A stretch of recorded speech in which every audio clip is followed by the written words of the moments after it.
নমস্কার, আমার ভুরিভোজ চ্যানেলে সকলকে স্বাগত জানাই। ওয়েলকাম টু মাই চ্যানেল ভুরিভোজ। আমি আজকে বানাবো নিরামিষ মূলোর বড়া। তার জন্য এখানে মুসুর ডাল আর গোবিন্দভোগ চাল এটা সারা রাত জলে ভিজিয়ে রেখেছিলাম।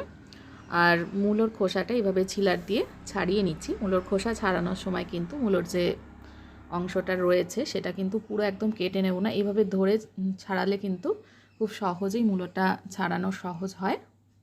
তো মাথার দিকটা কাটবো না, রেখেই ছাড়িয়ে নেব। যখন মূলোটা একদম গ্রেট করা হয়ে যাবে তারপরে কেটে নেব। এইভাবে ধরে দেখুন খুব সুবিধা হয় কিন্তু গ্রেট করতে। আমি এইভাবে গ্রেট করে নিচ্ছি।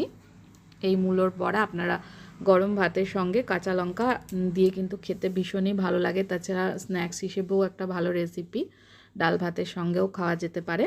আর গোবিন্দভোগ চাল দেওয়ার জন্য কিন্তু এটা ভীষণ মুচমুচেও হবে খেতে। একটা মূলো আমার গ্রেট করা হয়ে গেছে, আর একটা মূলো গ্রেট করে নিচ্ছি এইভাবে। দেখুন গ্রেট করা হয়ে যাওয়ার পরে আমি এর মধ্যে চাল ডাল বাটাটা দিয়ে দিলাম। মূলোর রসটা কিন্তু চিপে ফেলে দেবো না, এতে করে কিন্তু গুণটা নষ্ট হয়ে যায়। তো চাল ডালটা বাটার সময় কিন্তু জলের ব্যবহার করিনি। এর মধ্যে হলুদ দিয়ে দিলাম, একটু চিনি দিয়ে দিলাম, নুন দিয়ে দেবো স্বাদ মতন। নুনটা লাস্টে অ্যাড করব, এখনই নুন দিলে অনেকটা জল বেরিয়ে যাবে, তাই নুনটা পরে দেবো। কালো জিরে দিয়ে দিলাম, দিয়ে দিচ্ছি ধনে পাতা আর কাঁচা লঙ্কা কুচোনো, সরু সরু করে পাতলা করে কাঁচা লঙ্কা কুচিয়ে নিয়েছি। আর দিয়ে দেবো এর মধ্যে নুনটা লাস্টে ব্যবহার করলাম। এবার এর মধ্যে আমি দিয়ে দেব কিছুটা পরিমাণে বেসন দিয়ে দেব, ছোলার ডালের বেসন। বেসনটা দিলে কিন্তু একটু বাইন্ডিংটা ভালো হবে, তার জন্য বেসনের ব্যবহারটা করছি। এবার সমস্ত উপকরণগুলো মূলোর সাথে একসাথে মাখিয়ে নেব। দেখুন খুব ভালো করে মাখিয়ে নিচ্ছি সমস্ত উপকরণগুলো।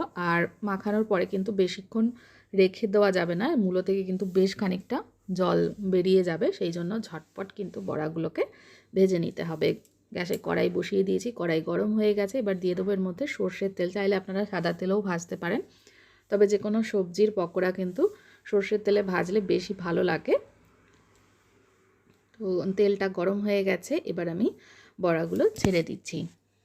আমি মিডিয়াম সাইজের বড়া তৈরি করে নিয়েছি, চাইলে আপনারা একটু ছোট বা বড় করে নিতে পারেন। আর মূলোর এই বড়ায় ধনে পাতা দিলে কিন্তু অসাধারণ হয়, ধনে পাতাটা স্কিপ করা যাবে না। আর তেলটা ভালো করে গরম করে নিয়ে আঁচটা মিডিয়ামে রেখে বড়াগুলো ভেজে নেব। 1-1.5 মিনিট পরেই দেখবেন তলাটা লালচে কালার ধরেছে। আমি ওপরটা একটু এইভাবে তেল ছড়িয়ে দিচ্ছি যাতে উল্টানোর সময় বড়াগুলো কড়াইতে আটকে না যায়। তার জন্য উপরে একটু তেল ছড়িয়ে দেওয়ার জন্য উপরটাও একটু কুক হয়ে থাকবে, কড়াইতে উল্টালে কিন্তু সহজে লেগে যাবে না, তার জন্য উপরে গরম তেলটা ছড়িয়ে নেব। এভাবে অপর দিকটাও আমি ভেজে নেব।